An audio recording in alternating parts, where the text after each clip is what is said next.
Haut commissaire aux plantes vertes, tel est le surnom peu élogieux dont Olivier Véran affuble François Bayrou dernièrement, apprend-on dans les colonnes du numéro de Challenge de ce jeudi 16 février.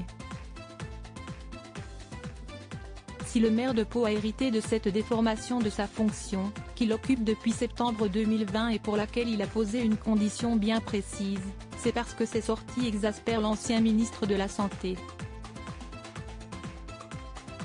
Il faut dire que sa déclaration auprès du journal du dimanche sur le gouvernement qui n'avait pas fait l'effort de pédagogie sur le projet de la réforme des retraites, une phrase que nos confrères avaient justement choisi de mettre à la une de leur édition du 11 décembre 2022, pouvait effectivement sonner comme une critique envers l'actuel porte-parole du gouvernement. Olivier Véran n'est toutefois pas le seul membre de la majorité à avoir vu d'un mauvais œil cet entretien au journal dominical. La forme est inacceptable, s'était ainsi indigné un poids lourd macroniste auprès de Politico. Il prépare son coup pour 2027. Il est dans un truc de positionnement personnel, commentait de son côté un conseiller du gouvernement auprès du Parisien en janvier dernier.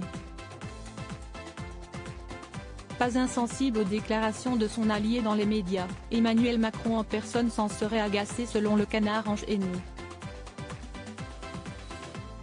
Je ne connais qui ont été candidats à la présidentielle et qui n'ont pas été élus. Moi, j'ai été élu 2 fois, et j'ai aussi été élu pour faire la réforme des retraites, aurait ainsi argué le chef de l'État lors d'un dîner de travail à l'Élysée auquel François Bayrou était justement le seul participant à avoir été candidat à l'élection présidentielle à 2 reprises. Olivier Véran, Roselyne Bachelot. Ces politiques qui ont osé révéler leur salaire l'arroseur arrosé. Si Olivier Véran s'autorise cette petite pique envers François Bayrou, il n'échappe pourtant pas aux critiques et irriterait même dans les couloirs des ministères, rapportait l'Opinion en octobre dernier.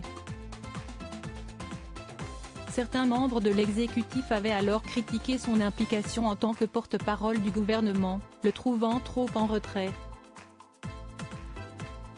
On sait depuis longtemps qu'il a la grosse tête, clamait pour sa part un proche de Bruno Le Maire, dans les colonnes de Challenge.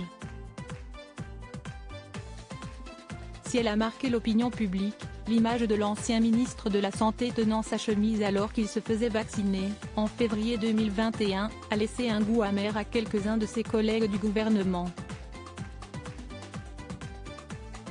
Si bien qu'Olivier Véran s'était lui aussi vu attribuer un surnom peu flatteur, le playboy du gouvernement.